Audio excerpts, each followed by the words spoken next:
Recording आरंभ करते हैं। अष्टमूर्ति भगवान शंकर को प्रणाम करते हुए आगे बढ़ाएंगे। दूसरा अंक हमारा चल रहा था। चौथा श्लोक थोड़ा सा इसके अर्थ में अनवधानता वसात थोड़ा सा गड़बड़ हो गई थी, तो इसको दोबारा से देख लेते हैं। इसका अर्थ मुझे लगता है मैं जिस प्रकार से समझाना चाहिए उस प्रकार से नहीं समझा पाई इसके अर्थ को।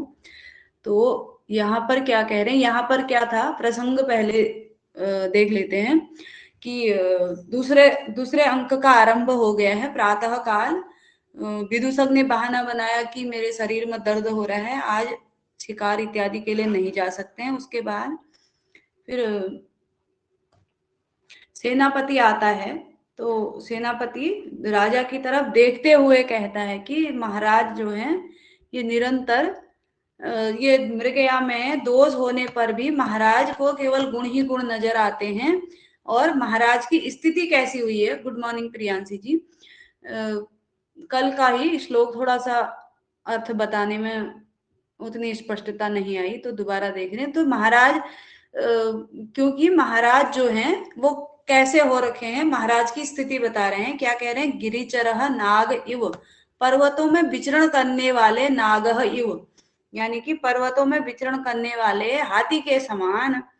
राजा देवः राजा अनवरत धनुज स्फालन कुरु पूर्वम, निरंतर धनुष को खींचने के कारण क्या हो गए हैं, क्रूर मतलब कठिन, पूर्वम मतलब अग्रभाग वाले, कठिन मतलब यानी कि हाथ इत्यादि जो है उनके एकदम कठोर हो चुके हैं, या उनका अग्रभाग जो है निरंतर धनुष को खींचने के कारण कठोर हो चुका है। उसके बाद रवि किरण प्रसहिष्णु नागः इव बोला है। राजा वो हाथी के साथ उसकी तुलना की गई है, गिरिचर यानी कि पर्वतों में विचरण करने वाले हाथी के समान। तो क्या कह रहे हैं, हाथी के समान। अब हाथी के पक्ष में यदि देखा जाए तो हाथी भी निरंतर क्या करता है, पेड़ों को, सभी को गुड मॉर्निंग, पेड़ों को निरंतर तोड़ता रहता है अपनी सूंड से, तो उसका भी अग्रभाग क्या हो जाता है, यानी कि अग्रभाग मतलब सूंड उसकी कठोर हो जाती है। उसी प्रकार से राजा के हाथ भी क्या हो गए हैं, धनुष को निरंतर खींचने से कठोर हो गए हैं। उसके बाद रवि किरण सहिष्णु स्वेद लसई अभिन्नम, और निरंतर सूर्य की किरणों को सहन करने से पसीने से रहित हो गए, यानी कि अब पसीना इत्यादि भी राजा को नहीं आता है। निरंतर रवि की किरणों को, सूर्य की किरणों को सहन करने की इन्हें आदत हो गई है। उसके बाद क्या कह रहे हैं, अभिन्नम, यहाँ से स्वेद लसई अभिन्नम अपचितम अपि, अपचितम मतलब कृश, दुबले पतले होने पर भी अपचितम अपि व्यायत्वाद, पुष्टता के कारण, पुष्टता मतलब दुबले पतले हैं लेकिन क्या है, स्वस्थ हैं, एकदम पुष्ट हैं। तो अलक्ष्यम प्राण सारम विभर्ति, व्यायत्वाद अलक्ष्यम प्राण सारम गात्रम विभर्ति, यानी कि जो निरंतर परिश्रम कर रहे हैं तो उससे क्या हो गए, दुबले पतले तो हैं लेकिन फिर भी क्या है, पुष्ट है, एकदम हष्ट पुष्ट है। तो उससे क्या हो रहा है, जो उनका शरीर है प्राण सारम गात्रम विभर्ति, जो उनका शरीर है वह कैसा लग रहा है, बल युक्त लग रहा है। गात्र मतलब अंग, उनके शरीर जो है वह बल युक्त लग रहे हैं, यानी कि निरंतर वो इतना भाग दौड़ कर रहे हैं, उससे पुष्ट हो गए हैं, और दुबले पतले होने के बावजूद भी वह बल युक्त लग रहे हैं या बल को धारण कर रहे हैं। तो ऐसा वो सेनापति वहां पर दूर से ही कहता है राजा के विषय में। उसके बाद फिर राजा के सामने आकर के, ये श्लोक मैंने समझा दिया था, फिर मृगया की जो है वह तारीफ कर देता है कि मृगया को व्यर्थ ही लोग व्यसन कहते हैं, इसके समान विनोद तो कहाँ है।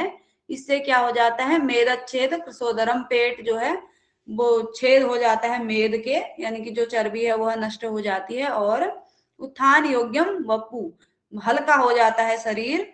और सत्वानाम लक्ष्यते विकृतम, विकृतम चित्तम भय क्रोधयो, जो प्राणी होते हैं उनके भय क्रोध से विकृत चित्त की भी जानकारी हो जाती है, उसे भी वो भी दिख जाता है लक्ष्यते। उसके बाद फिर क्या कहते हैं, यह धनुयों का, धनुषधारियों का उत्कर्ष ही है, धनुर्धारियों का। हाँ, स्मार्टनेस आ जाती है, बिल्कुल। दौड़ भाग करके तो स्मार्टनेस आती ही है। तो राजा निरंतर दौड़ भाग कर रहे हैं, चुस्त दुरुस्त हैं। तो अब ये धनुर्धारियों का जो है क्या है, धनुर्धारियों का एक तरह से उत्कर्ष ही है कि वह चलते हुए लक्ष्य पर, क्योंकि पशु पक्षी दौड़ते भागते हैं, उनके पीछे पीछे शिकारी भी दौड़ता है और चलते लक्ष्य को भेद देता है। तो ये धनुर्धारियों का उत्कर्ष ही है, यानी कि चलते फिरते लक्ष्य पर वह लक्ष्य साध देते हैं। उसके बाद ये आगे अंतिम लाइन में कहा कि जो मृगया है उसको व्यर्थ ही व्यसन बताया गया है और मृगया के समान विनोद कहीं नहीं है। तो मैंने शॉर्टकट में इसको बताया क्योंकि कल अन्वय सहित हम इसको पढ़ चुके थे। और उसके बाद आगे चलेंगे तो विदूषक, अब क्योंकि जो सेनापति था वह प्रशंसा कर रहा है मृगया की, तो पहले ही उसने बोला कि ज्यादा महाराज के सामने, उसने कहा तू अपने बात पर अडिग रहना और मैं थोड़ा सा उनकी चित्तवृत्ति के अनुसार बातों को कर दूंगा। लेकिन सेनापति का मन भी शिकार में जाने के लिए नहीं था। विदूषक क्या कहता है, सरोसम, गुस्सा दिखाता है वहां पर, गुस्से से क्रोध पूर्वक, अपे ही रे उत्साहे तु कहा अत्र भवान प्रकृतिम आपन्नः त्वम तावद अटवीतो अटवीम अहिंडमानो नरनासिका लोलुपस्य जीर्ण वृक्षस्य कस्यापि मुखे पतिष्यसी। क्या कह रहा है, अरे अपे ही, हट रे, उत्साह, उत्साह हेतु, उत्साह हेतु कहा, उत्साह करने वाले यानी कि राजा को उत्साहित करने वाले, हट यहाँ से। सेनापति से कहता है अत्र भवान, यहाँ पर अत्र महाराज जो है, प्रकृतिम आपन्न, राजा क्या हो गए हैं, अपने मूल रूप को, प्रकृति मूल स्वभाव को आपन्न प्राप्त कर लिए हैं। यानी कि राजा जिस प्रकार का राजा को होना चाहिए, दयावान राजा, वैसे हो गए। राजा को अब शिकार विकार नहीं करना है, तू हट यहाँ से। तुम तावद अटवी, तो अटवीम, अटवी मतलब होता है अरण्य, जंगल इत्यादि, स्त्रीलिंग में है। तो अटवी, तो अटवीम, अटवीतः अटवीम यानी कि जंगल से जंगल जाते हुए, अहिंड मानो भटकता हुआ या घूमता हुआ, तू तू क्या करेगा, तावद तुम अटवी, तो अटवीम यानी कि एक जंगल से अटवीतः अटवीम, दूसरे जंगल में अहिंड मानो घूमता हुआ, भटकता हुआ, नर नासिका लोलुपश्य, नर नासिका मनुष्य की नासिका के, लोलुप नासिका की इच्छा रखने वाले, जीर्ण ऋक्षस्य, किसी जीर्ण, रीछ बोलते हैं, एक जंगली जानवर होता है, उसको बिस कपड़ा भी बोलते हैं, यदि आपने देखा होगा तो। वो मगरमच्छ की तरह होता है, रीछ जिसे बोलते हैं, शायद यदि वही होता है तो उस जीर्ण, उस बुढ़े रीछस्य, रीछ के, कश्यापि किसी जीर्ण रीक्षस्य मुखे पतिष्यति, ये जंगलों में भागता हुआ किसी बुढ़े रीछ के मुंह में जाएगा। यानी कि हाँ, गिरगिट जैसा होता है वो, बड़ा मतलब मगरमच्छ के जैसा ही, या छिपकली जैसा कह सकते हैं, उसके चौड़े चौड़े हाथ पैर, बहुत खतरनाक दिखता है वो, मैंने देखा है।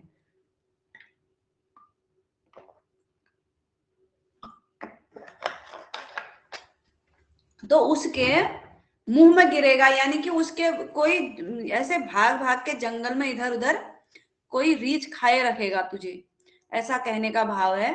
जैसे कहते हैं ना, हमारे गांव में रहते थे तो क्या भाग रहा है इधर उधर, बाघ खाएगा, बाघ उठा ले जाएगा, तो वही वाली बात ये भी कह रहा है कि एक जंगल से दूसरे जंगल भटकता हुआ तू किसी नर नासिका लोलुप, यानी कि मनुष्य की नासिका खाने के इच्छुक किसी बुढ़े रीछ के मुंह में जा गिरेगा, यानी कि जंगलों में भटकता हुआ किसी दिन मरेगा।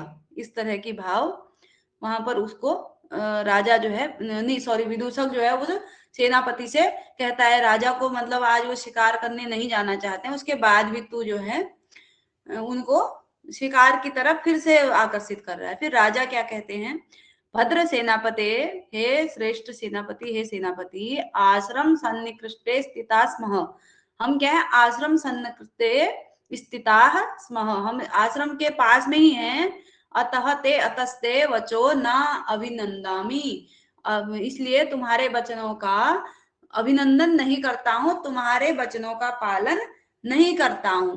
अद्य तावद, उसके बाद आज तो क्या कहते हैं, आज सभी लोग रेस्ट करें, ये श्लोक के माध्यम से बताएंगे। गाहन्ताम महिषाम निपान सलिलम श्रृंगै मुहुस्ताडितम छायावद्द कदम्बकम मृगकुलम रोमंथम अभ्यस्यतु विस्रब्धम क्रियताम वाराहपति मुस्ताक्षति पल्लवले विश्रामम लताविदम च स्थिलाज्यवंदम अस्मद्धनु। तो सभी लोग जो हैं आज सब आराम करेंगे, यानी कि आज हम शिकार पर नहीं जाएंगे। आज क्या होगा, महिषाह, जो क्योंकि सारे जानवर अगर हम जाते हैं तो अस्त व्यस्त हो जाते हैं, सब भाग दौड़ जाते हैं हमारे डर से। तो महिषाह मतलब वन भैंसे जो है, महिषा जो है महिष, वह क्या करें, श्रृंगई, अपने सिंगों के द्वारा,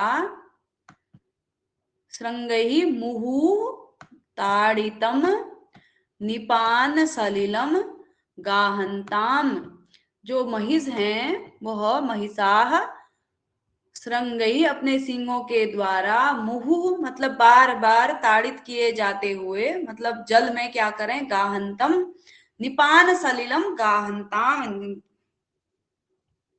वो क्या करें, जलाशय में, निपान सलिलम जलाशय के जल में क्या करें, तालाब के जल में क्या करें, क्रीड़ा करें, या तालाब के जल में आज वो वहां पर बैठे रहें, इस प्रकार का, या स्नान करें, गाहंतम मतलब स्नान करें।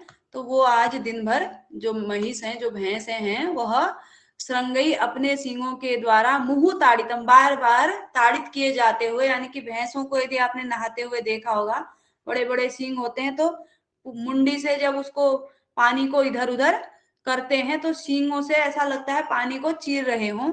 तो इस प्रकार का मुहु ताड़ितम निपान सलिलम गाहंताम, आज भैंसे जो हैं तालाबों के जलों को बार बार सींगों से ताड़ित किए जाते हुए जल से स्नान करें। उसके बाद छायाबद्ध कदम्बकम मृगकुलम रोमंथम अभ्यस्यतु, यानी कि जो क्या है, छायाबद्ध कदम्बकम,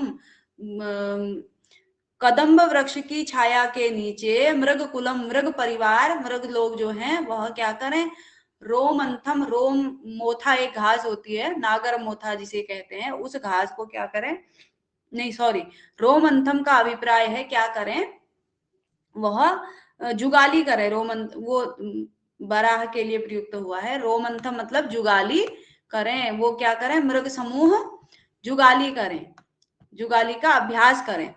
छायाबद्ध कदम्बकम मृगकुलम रोमंथम अभ्यस्तु, जुगाली का अभ्यास करें, छाया में कदम्ब के वृक्षों के नीचे मृग परिवार जो है बैठ करके, रह करके वहां पर क्या करें, जुगाली करें, बातें करें। मृग कहीं बात करते हैं क्या, जुगाली करेंगे वो। उसके बाद वाराहपति भी, वाराहपति यानी कि वराहों का जो सेनापति है, हाँ बिल्कुल, वह क्या करे, वाराहपति भी विश्रब्धम, निश्चिंत होकर के वाराहपतियों के द्वारा क्या किया जाए, विश्रब्धम पल्लवले मुस्ताक्षति ही क्रियताम, उनके द्वारा जो वाराहपति भी विश्रब्धम पल्लवले मुस्ताक्षति ही क्रियंताम, उनके द्वारा क्या किया जाए, जो हाँ जंगली सुअर हैं, जो वाराहपति जो है, वाराह बहुत सारे सुअर होंगे, तो उनके जो सेनापति हैं, जो वो सब समूह है उनका, वह क्या करे, विश्रब्धम बिना डरे हुए, पल्लवले, पल्लवले मतलब होता है तलैया, तालाब इत्यादि जो छोटा छोटा होता है, क्योंकि सुअरों को भी कीचड़ में घुसना बहुत पसंद होता है, तो वह भी क्या करें, तो छोटे छोटे तालाब के किनारे मुस्ताक्षति ही, नागर मोथा को क्या करें, तोड़ें, या नागर मोथा को का उपभोग करें, नागर मोथा उखाड़ें, इस प्रकार का भाव है, क्षति करें मतलब, हाँ बिल्कुल। तो जो जंगली सुअर हैं वो भी क्या करें, आज बिल्कुल निडर होकर के तालाबों के किनारे नागरमोथा को तोड़ें, उसको उखाड़ें। तो क्रियताम छितम क्षति ही क्रियताम। उसके बाद अब क्या कह रहे हैं, इदम यह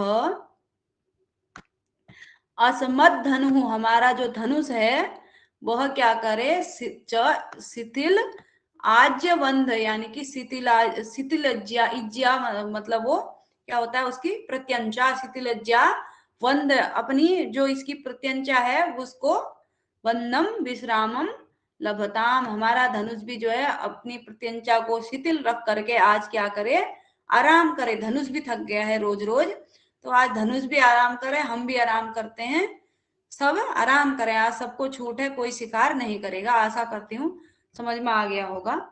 तो गाहनताम मतलब होता है स्नान करें, और रोमंथम जुगाली करें, और ये विश्रद्धम निडर हो करके, पल्लवले तलैया मुस्ता वो नागर मोथा जो होती है, और जो है इस प्रकार से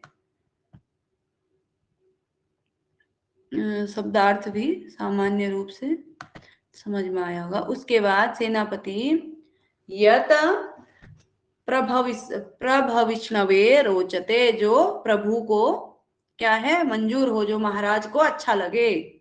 यत प्रभविष्णवे रोचते, यहाँ पर चतुर्थी है, रुच्यर्थानाम प्रियमाणः, इस सूत्र से रुच धातु के योग में चतुर्थी का प्रयोग होता है, रुच्यर्थानाम प्रियमाणः। तो यत प्रभविष्णवे रोचते, जैसा महाराज को अच्छा लगे, जैसा आपकी इच्छा हो। राजा तेन ही निवर्तय पूर्वगतान वन ग्राहीणः, इसलिए निवर्तय लौटाओ, पूर्वगतान जो वन ग्राहीण, जिन्होंने पहले ही जा करके क्या कर दिया है, वन को घेर दिया है, क्योंकि सेनापति ने कहा कि सेना ने वन को घेर दिया है, आप यहाँ बैठे हैं, वो सूचना देने आया था कि हमने शिकार के लिए वन को घेर दिया है।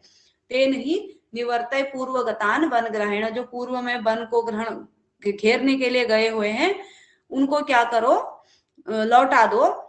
तथा न मे सैनिकास तपोवनम उपरुन्धन्ति तथा निषेधव्याह, ये क्या कह रहे हैं, यथा जिस प्रकार से, न में मेरे सेनापति, मे सैनिका, मेरे जो सेनापति हैं, सैनिक हैं, वह क्या करें, तपोवनम उपरुन्धन्ति, तपोवन का उपरोधन न करें, यानी कि तपोवन को नष्ट न करें। तथा निषेधव्या, ऐसा करो जिससे कि मेरे जो सेना है, जो मेरे सैनिक हैं, वह तपोवन को नुकसान न पहुंचाएं, ऐसा उपाय करो। उसके बाद क्या कह रहे हैं आगे, क्योंकि देखो ऐसा है, यह तपोवन है, यहाँ हम अगर गड़बड़ करेंगे तो ये लोग शांत तो हैं, लेकिन ये फिर सूर्यकांत मणि की तरह हमें भी जला डालेंगे, ऐसा भाव अगले श्लोक का है। तो कहते हैं कि समः प्रधानेषु तपोधनेषु समः प्रधानेषु तपोधनेषु गूढ़ं हि दाहात्मकम् अस्ति तेजः, स्पर्शानुकूला इव सूर्यकान्ताः तदन्य तेजोभिभवाद् वमन्ति। क्या कह रहे हैं, सम प्रधानेषु तपोधनेषु गूढ़ं दाहात्मकमस्ति तेजः, स्पर्शानुकूला इव सूर्यकान्ताः तदन्यतो तेजो अभिभवाद् वमन्ति। यानी कि समः प्रधानेषु, संप्रधानेषु तपोधनेषु दाहात्मकं गूढ़ं तेजः अस्ति, ठीक है, निश्चय ही स्पर्शानुकूलेषु इव सूर्यकांतमणि सूर्यकांताः अन्यद तेजोभिभवाद तद वमन्ति। यानी कि क्या कह रहे हैं, समः प्रधानेषु तपोधनेषु, यद्यपि जो तपोधन है, जो तपस्या वाले व्यक्ति हैं, वह समः प्रधान है, यानी कि संप्रधान है, वो ज्यादा क्रोध इत्यादि नहीं दिखाते हैं, फिर भी गूढ़म तेजः अस्ति, दाहात्मकम तेजः गूढ़म अस्ति, उनका जो जलाने वाला तेज है वह गूढ़ है, यानी कि वो बाहर नहीं दिखाते हैं। ऐसा नहीं है कि सीधे साधे हम कुछ नुकसान पहुंचाएंगे तो हमें कुछ नहीं करेंगे। दाहात्मकम तेजः गूढ़म अस्ति, जलाने वाला जो उनका तेज है, वो तपस्वियों का, वह क्या है, गूढ़ है, छुपा हुआ है। जिस प्रकार से स्पर्शानुकूला, स्पर्श के अनुकूल इव सूर्यकांता, जो सूर्यकांत मणियां होती हैं, यद्यपि वह इतनी शीतल होती हैं, छूने योग्य होती हैं, तद अन्यत तेजो अभिभवात तद वदंती, अन्यत तेजो किसी अन्य का के तेज के प्रभाव से, किसी अन्य के तेज के प्रभाव में आने पर तद वमंती, वह जो अपने तेज को निकाल देती हैं। सूर्यकांत मणि को यदि आपने सुना होगा उसके विषय में, यदि सूर्य के प्रकाश में रखा जाए तो वह जलने लगती है, बहुत उससे किरणें निकलने लगती हैं। तो उसी प्रकार के तपस्वी भी हैं, यदि अभी शांत हैं, यदि हम इन्हें परेशान करेंगे तो ये भी अपने तेज को दिखाएंगे। फिर जिस प्रकार से स्पर्श के अनुकूल जो सूर्यकांत मणियां होती हैं, अच्छा पिघल जाती हैं गर्मी के कारण, हाँ बिल्कुल ही गर्म हो जाती हैं। तो जो सूर्यकांत मणि होती हैं वह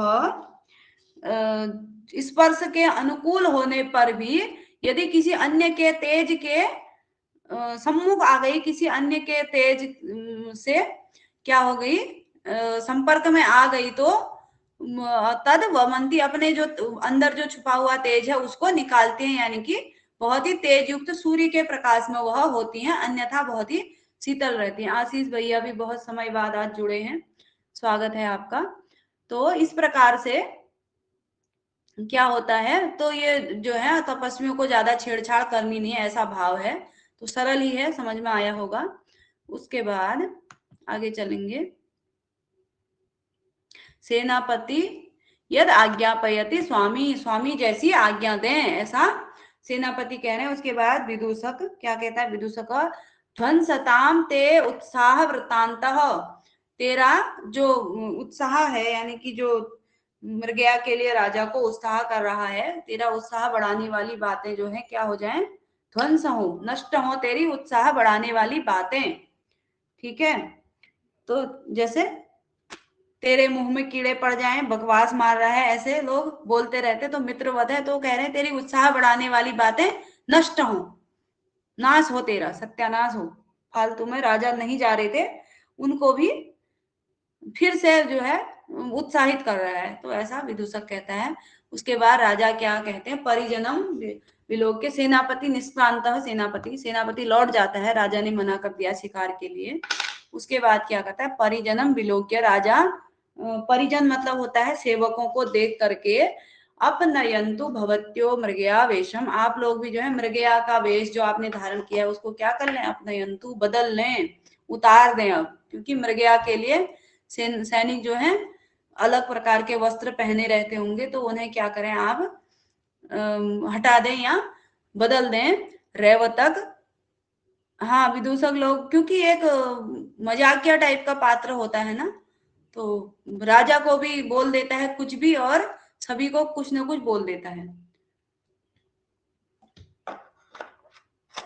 रेवतक त्वम अपि, रेवतक को संबोधित करते हुए, रेवतक त्वम अपि स्वनियोग शून्यम कुरु, तुम भी अपने स्वनियोग, अपने कार्यों को करो, अपने कार्यों में लग जाओ,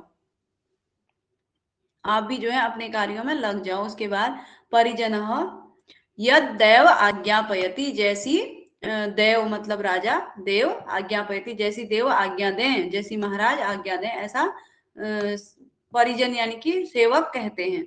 इति निष्क्रांत, इस प्रकार से निकल गए सारे, चले गए। उसके बाद विदूषक क्या कहता है, विदूषक विदूषक कृतम भवता निर्मक्षिकम, आपने इस स्थान को जनशून्य कर दिया है, निर्मक्षिक कर दिया, यानी कि कोई नहीं है अब यहाँ पर। सांप्रतम एतस्मिन् पादच्छाया विरचितम, विरचित वितान सनाथे शिलातले निसदतु भवान, आपने इस स्थान को निर्जन कर दिया, सबको लौटा दिया है। सांप्रतम अभी आप क्या करो, सांप्रतम एतस्मिन, इस पादप छाया विरचितम वितान सनाते शिलातले, इस वृक्ष की छाया में, वो शिला उसके नीचे तपोवन था, तो वहां पर रहने के लिए मतलब बैठने इत्यादि के लिए जो स्थान थे, चबूतरे टाइप के बने हुए थे, शिलाएं इत्यादि, तो वहां पर क्या कहते हैं, अब आप भी जो है इस वृक्ष के नीचे छाया में बने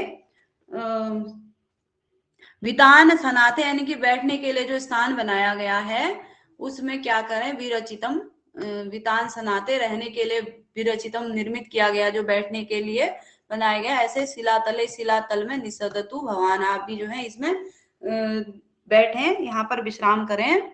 यावत अहम अपि सुखासीनो भवामी, तब तक मैं भी क्या हूँ, सुखासीनो भवामी, मैं भी थोड़ा सा सुखपूर्वक बैठ सकूं, सुखासीनो भवाम, मैं भी थोड़ा, आप जब आप बैठे तो मैं भी थोड़ा देर सुख से यहाँ पर बैठ जाऊं। उसके बाद राजा आगे बढ़ेंगे।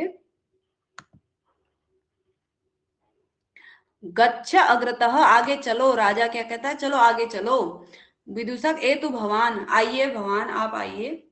उसके बाद इति उभौ परिक्राम्य उपविष्टौ, दोनों घूम करके बैठते हैं, क्योंकि रंगमंच में मंचन चल रहा है, तो क्या कर रहे हैं, थोड़ा सा घूमेंगे फिर, क्योंकि मंचन हो रहा है तो बैठने का अभिनय करना है, चलने का अभिनय करना है। इति उभौ परिक्राम्य उपविष्टौ, दोनों जो है क्या करते हैं, घूम करके बैठते हैं, इस प्रकार से। फिर क्या हो रहा है, राजा माधव्य अनवाप्त चक्षुः फलो असि तेन त्वया दर्शनीयम न दृष्टम, माधव्य से राजा क्या कहते हैं, संबोधन करते हुए, माधव्य अनवाप्त चक्षुः फलो असि, तुम्हारे नेत्रों ने अपना फल प्राप्त नहीं किया है, ये न त्वया दर्शनीयम दृष्टम, जो तुमने देखने योग्य चीजें नहीं देखी है। यानी कि जैसे हम कभी कोई अच्छी जगह देख करके, कोई रमणीय स्थल को देख के आ जाता है, तो बोलता है अरे वहां नहीं गए तो कहीं नहीं गए, वहां नहीं देखा आपने तो कहीं नहीं देखा। तो ऐसा राजा भी ऐसे ही कह रहा है कि माधव्य, तुम्हें अपनी आंखों का फल नहीं मिला है, अवाप्त चक्षु फलो असि, तुम्हें अपने नेत्रों का फल नहीं मिला है, ये न त्वया, क्योंकि तुमने दर्शनीयम न दृष्टम, देखने योग्य चीजें नहीं देखी, देखने योग्य वस्तु जो थी उसे नहीं देखा। विदूषक ननु भवान अग्रतो में वर्तते, तुम मेरे सामने ही तो हो, अब क्या देखूं मैं इससे ज्यादा। तो ऐसा राजा नहीं, विदूषक जो है राजा से कह देता है, भगवान अग्रतो में वर्तते, आप मेरे सामने ही तो हैं, किसको देखूं और आपसे ज्यादा, और कौन है देखने योग्य। तो ऐसा राजा कहता है। राजा क्या कहता है, सर्वकांतम आत्मीयम पश्यति, ये जो है पंक्ति इंपॉर्टेंट है, कहाँ पूछी गई और किसका वचन है। तो राजा कहता है सर्वकांतम आत्मीयम पश्यति, सभी जो है कांतम प्रिय जो है, अपने अपने व्यक्ति को, आत्मीय जन को ही सभी लोग क्या देखते हैं, प्रिय देखते हैं, अच्छा देखते हैं। अहम तु ताम आश्रम आश्रम लता भूताम शकुंतलाम अधिकृत्य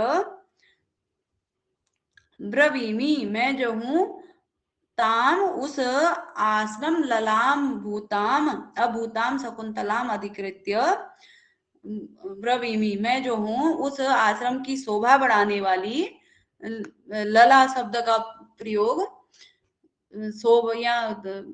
शोभा के उसमें अलंकार इत्यादि के अर्थ में किया जाता है। तो शकुंतलाम अधिकृत्य ब्रवीमी, उस शकुंतला को लक्ष्य करके ऐसा मैं बोल रहा हूँ, आश्रम की शोभा के रूप में जो शकुंतला है, मैं तो ऐसा बोल रहा हूँ। और तुम क्या कर रहे हो, सर्वकांतम आत्मीयम पश्यन्ति, सभी लोग अपने लोगों को ही, सभी आत्मीय जनों को ही सुंदर देखते हैं, मैं तो उसकी बात कर रहा हूँ, अपनी बात नहीं कर रहा हूँ। उसके बाद या किसी अन्य चीज की बात नहीं कर रहा हूँ। विदुषक स्वगतम, मन ही कहता है भवतु, अच्छा, अश्य अवसरम न दास्ये, मन ही मन क्या कहता है, अच्छा आज तो इनको अवसर दूंगा ही नहीं उसके विषय में बात करने का, रात भर तो उसका ही जागरण करके, उसी के का जप करके पूरा प्रभात हो गई थी, सुबह हो गई थी, रात भर सोने भी नहीं दिया, उसी की चर्चा करते करते, और अब अवसर अभी नहीं दूंगा। प्रकाशम, प्रकाश में क्या कहता है, यानी कि स्वगतम अपने मन में ही कह रहा था, प्रकाश में सबके लिए हो जाता है सर्वश्राव्यम।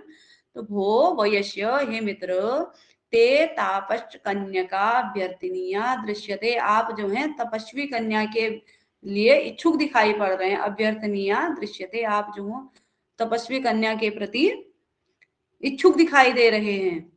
तो उसके बाद आगे चलेंगे।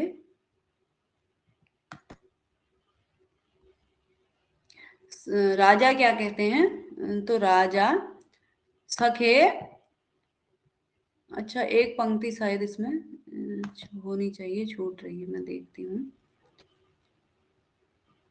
अच्छा, उसके विषय में आप इच्छुक दिख रहे हैं। उसके बाद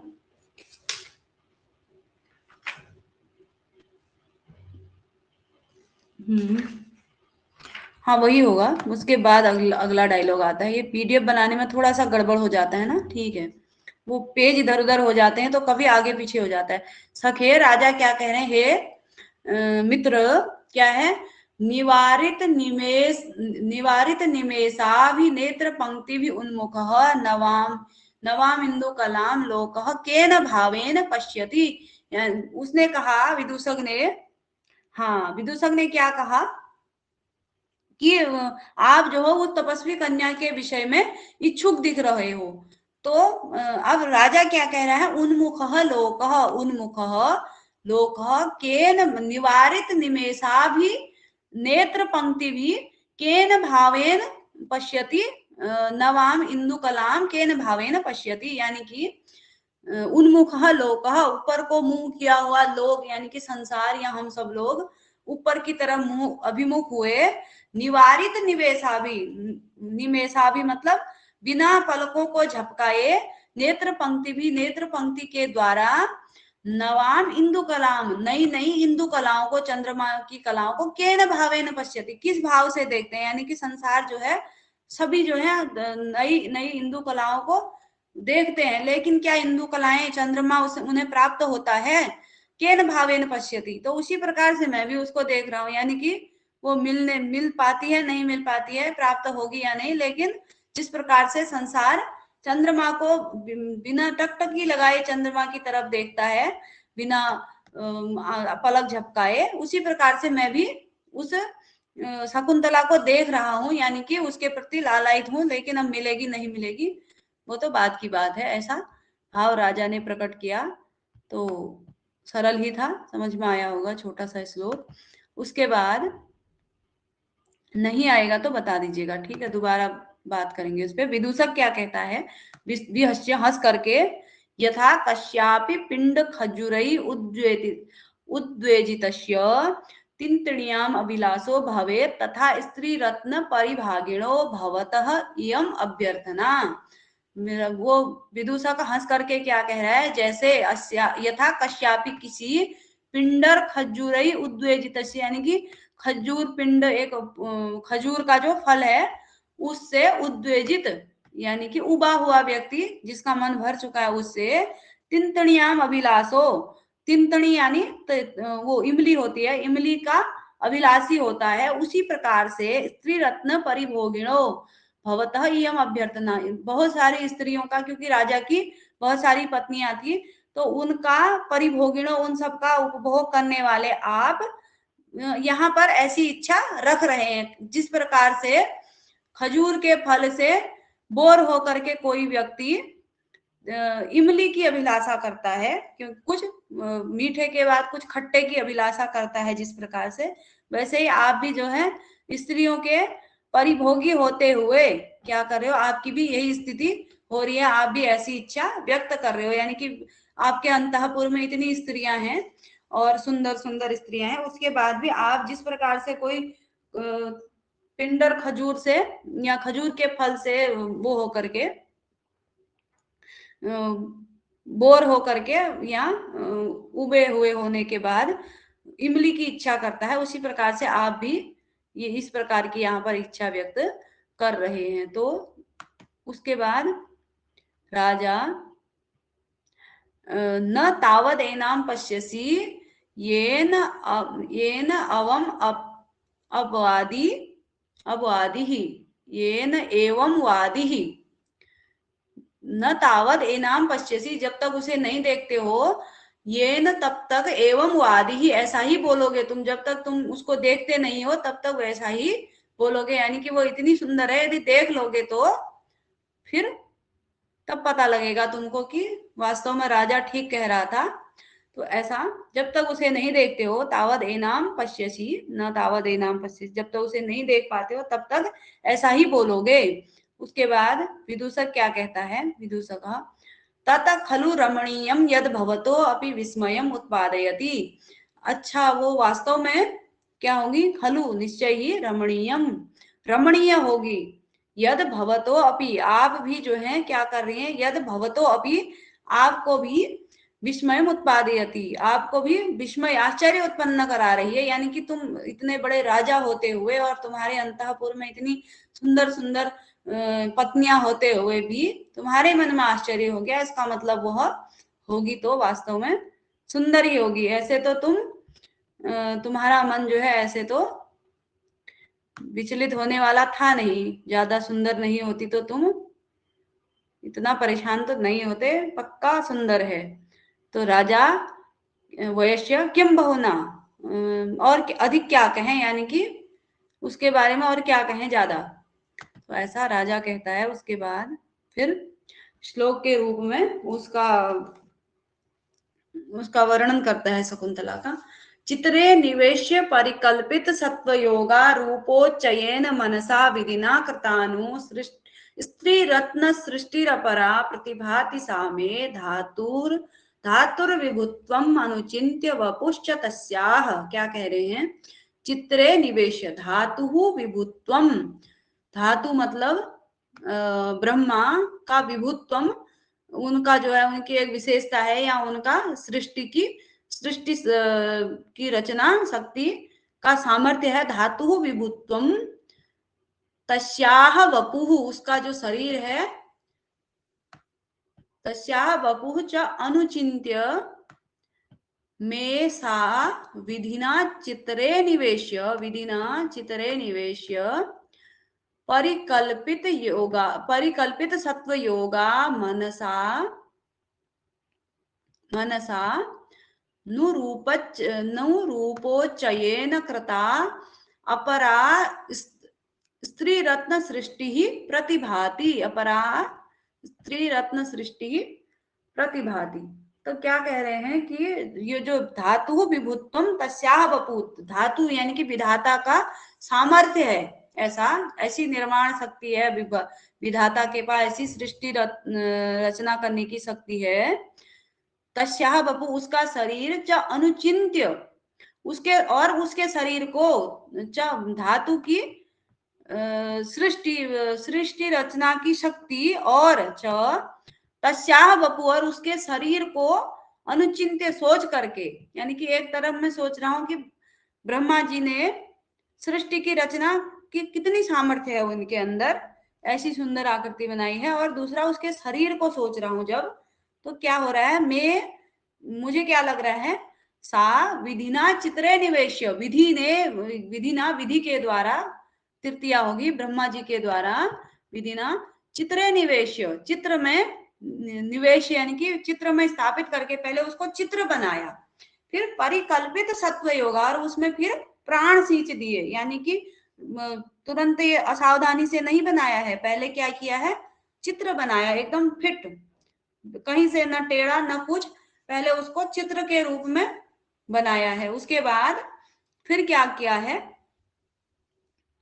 परिकल्पित सत्व योगा, फिर उसमें क्या किया गया है, सत्व यानी कि सत्व का अभिप्राय है प्राण को परिकल्पित कर दिया गया, प्राण को जोड़ दिया गया, सींच दिया गया, और क्या किया, मनसा रूपोच्चयेन कृता, और मन से उन्होंने उसका जो रूप है ना, उसका चयन, उसका उपचयन बड़े मन से किया है, जो उस शकुंतला का रूप है उसको मन से किया है, मन के द्वारा, मनसा रूपोच्चयेन कृता, मन से जो है उसका रूप बनाया है। उसके बाद अपरा स्त्री रत्न सृष्टि ही प्रतिभाति, और अद्वितीय, अपरा मतलब जिसके जैसा कोई ना हो, ऐसी स्त्री रत्न सृष्टि ही प्रतिभाति, उससे क्या लग रहा है, धातु, यहाँ पर धातु से लेकर के धातु करता है और प्रतिभाति क्रिया है, तो धातु की अपरा अद्वितीय स्त्री रत्न सृष्टि जो है यहाँ पर दिख रही है, धातु विधाता की अद्वितीय स्त्री रत्न सृष्टि, अद्वितीय स्त्री का जो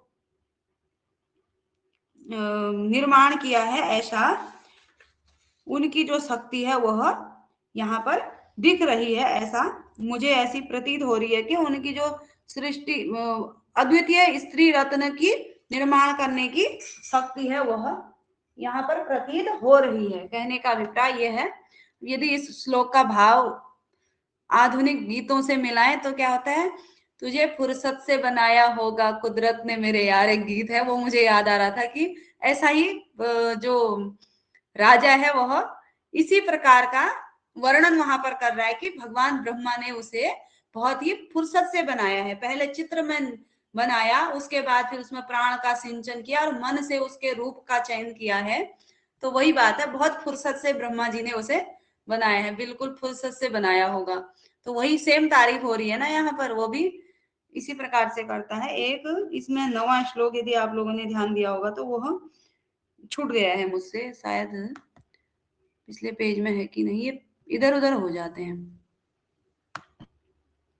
इससे पूर्व भी कुछ प्रशंसा की गई है, पता नहीं कहाँ चला गया। चलिए इसमें शायद नहीं है, फिर भी इससे पूर्व था, ये 10वां श्लोक है, तो 9वां श्लोक हम रह गया है हमारा, क्योंकि पीडीएफ में नहीं है। तो पुस्तक आप लोगों के सामने होगी, देख लेंगे। उसके बाद राजा क्या कहता है, श्लोक हम देख चुके हैं।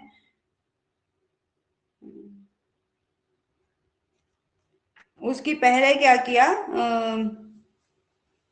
जिस प्रकार से चंद्रमा को बिना पलक झपकाए लोग देखते हैं, उसी प्रकार से मैं भी उस शकुंतला को देख रहा हूं, ऐसा कहा। उसके बाद एक पंक्ति है, न च परिहार्य वस्तुनि पौरवाणाम मनः प्रवर्तते। अपरिहार्य वस्तुओं पर पौरवाणाम, पुरु देश के जो लोग हैं, हम लोग जो अच्छे वंश में उत्पन्न, पुरु वंश में उत्पन्न है, हमारा मन अपरिहार्य वस्तु के प्रति आकर्षित नहीं होता है, ऐसा राजा कहते हैं। तो मतलब यानी कि मेरे योग्य है वो, कल भी पक्का हो ही गया था वैसे, फिर भी कह रहे हैं कि मेरे योग्य ही है, इसलिए ही मेरा मन उसके प्रति ऐसा हो रहा है।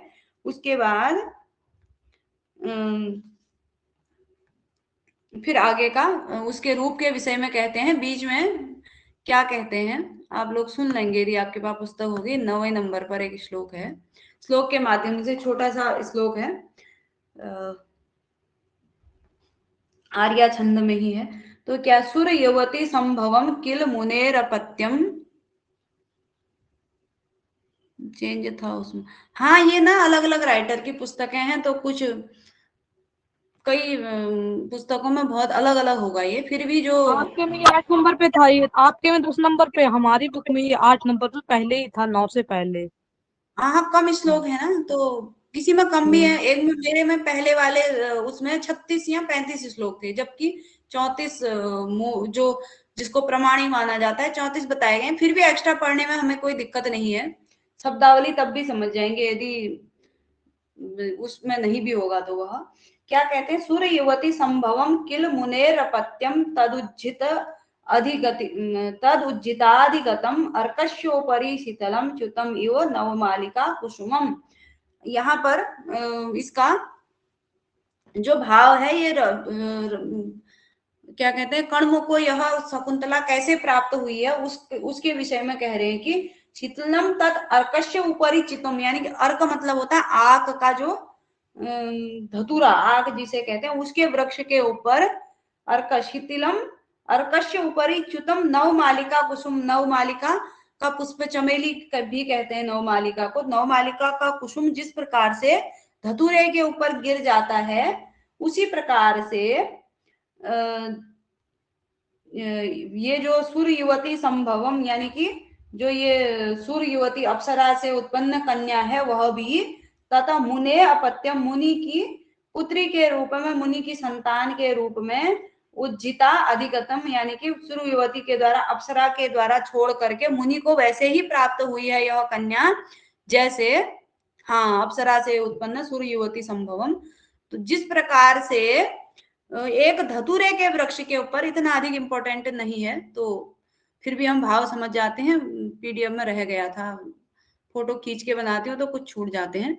तो जिस प्रकार से धतूरे पर चमेली का फूल गिर जाता है, उसी प्रकार से ये जो मुनि है, क्योंकि ये इसके योग्य नहीं थे इतनी सुंदर कन्या पुत्री के रूप में प्राप्त करने, क्योंकि जंगल में, ये तपोवन में कैसे उसकी देख रेख करेंगे, कैसे पालेंगे, तो ये सूर्यवती के द्वारा छोड़ी गई कन्या मुनि को वैसे ही प्राप्त हुई है, जैसे एक धतूरे के वृक्ष के ऊपर आग का नहीं, आग के वृक्ष यानी कि धतूरे के वृक्ष के ऊपर चमेली का फूल गिर जाता है, वैसे ही यह कन्या भी उन्हें प्राप्त हुई है। तो फिर उसके बाद अगली पंक्ति में ये जब उसने वर्णन कर दिया उसके बाद क्या कहता है, उसके बाद विदूषक क्या कहता है, हमने फिर राजा ने जिस प्रकार से वर्णन किया वह बताया, चित्र में स्थापित करके उसमें प्राण सींच दिया गया है, बहुत ही फुर्सत से विधाता ने उसे बनाया है ऐसा। उसके बाद विदूषक क्या कहता है इसके बाद, यत एवं प्रत्यादेश इदानीम रूपवती नाम, यानी कि प्रत्यादेश हो गया है, रूपवतियों का तिरस्कार हो चुका है, जो रूपवती स्त्रियां हैं वह तिरस्कृत हो गई हैं। तब अगर जंगल में ऐसा, तपोवन में ऐसा सुंदर रूप है, तो फिर जो घर में स्त्रियां हैं, जो अंतःपुर में जो सारी सुविधाओं का भोग करके जो स्त्रियां रहती हैं, वो तिरस्कृत हो चुकी हैं, वो रूपवती स्त्रियां, ऐसा विदूषक का भाव है। राजा इदम च मे मनसी वर्तते, और ऐसा मेरे मन में आता है, मुझे ऐसा लग रहा है। फिर आगे और कहेंगे, क्या कह रहे हैं, ऐसा मेरे मन में आ रहा है। बहुत ही सुंदर वर्णन। थोड़ा सा पानी पी करके इस श्लोक को पढ़ेंगे। मेरा प्रिय श्लोक है और छंद भी मेरा प्रिय है, हालांकि जितना प्रिय है उतना मुझे एक्सप्लेन कर पाऊंगी या नहीं, लेकिन बहुत अच्छा लगता है।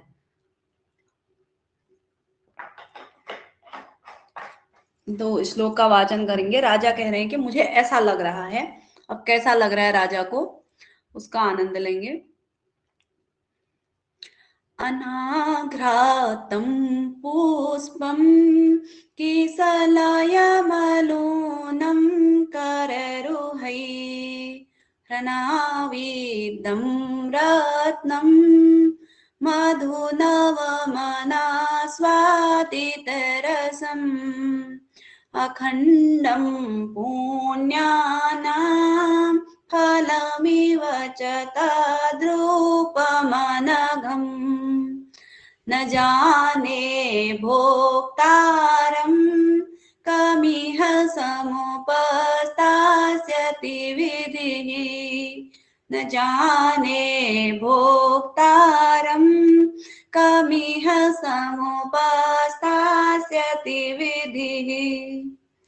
तो अब राजा क्या कह रहे हैं, मुझे कैसा लग रहा है, कैसा लग रहा है, अनघम तद रूपम, अनघम तद रूपम, मुझे कैसा लग रहा है, मुझे ऐसा लग रहा है, अनघम तद रूपम अनाघ्रातम पुष्पम इव, ये इसके सारे क्या हैं, उसके रूप के विशेषण हैं, ठीक है। अनघम तद रूपम अनाघ्रातम पुष्पम इव कररुहै अलूनम किसलयम इव, उसके बाद अनाविद्धम रत्नम इव अनास्वादितम नवम मधु इव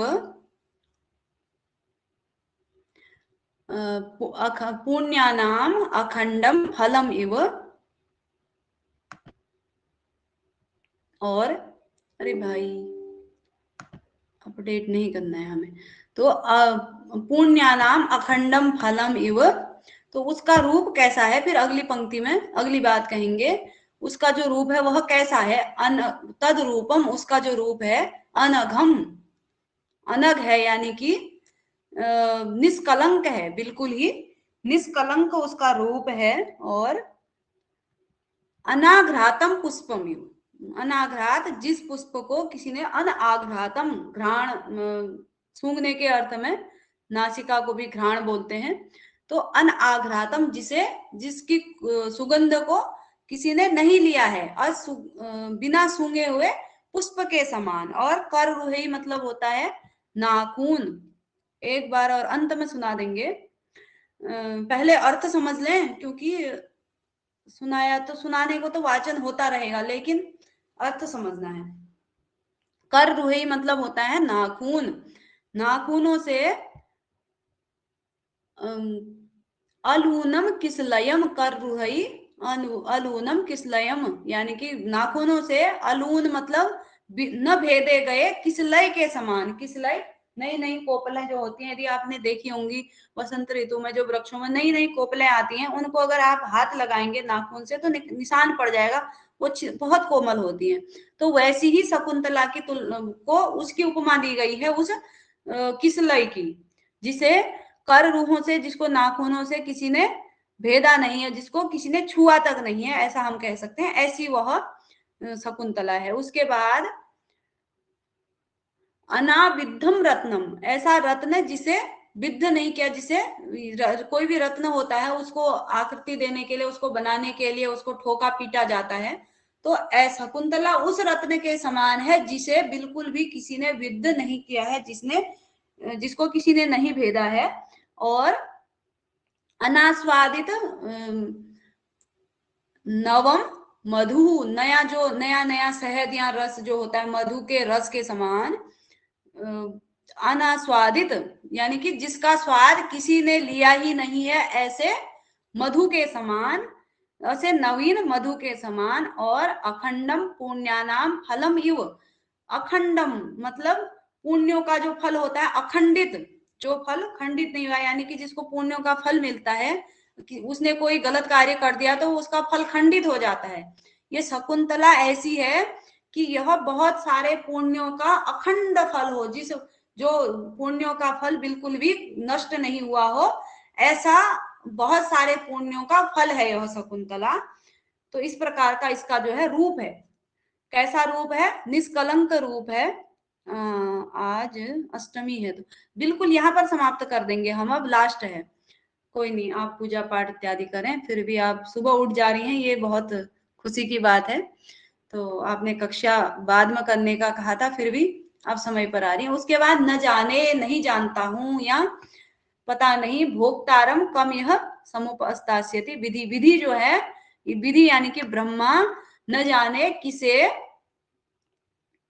हाँ बिल्कुल अच्छी बात है, ब्रह्मा जी जो है न जाने किसे इसके भोक्तारम, भोक्ता के रूप में किसे बनाएंगे, किसे इसका भोग करने के का अवसर देंगे। तो ऐसा इसका वो है, तो समझ गए होंगे किस किस प्रकार का रूप है। निष्कलंक रूप है, अनाघ्रातम पुष्पम, ऐसा पुष्प के समान है जिसको नहीं सूंघा गया है किसी ने, ऐसे किसलय के समान है जिसको नखों के द्वारा छेदन नहीं किया गया है। उसके बाद ऐसे रत्न के समान इसका रूप है जिसको अनाविद्धम, जिसको किसी ने भेदन नहीं किया है। उसके बाद ऐसे मधु के समान है जिसका स्वाद किसी ने नहीं लिया है, और अखंड पुण्यों के फल के समान है उसका रूप लावण्य। और न जाने, पता नहीं किसे भगवान जो ब्रह्मा जी हैं, विधि ने किसे इसके भोक्ता के रूप में किसे स्थापित करेंगे, यानी कि इसको कौन प्राप्त करेगा।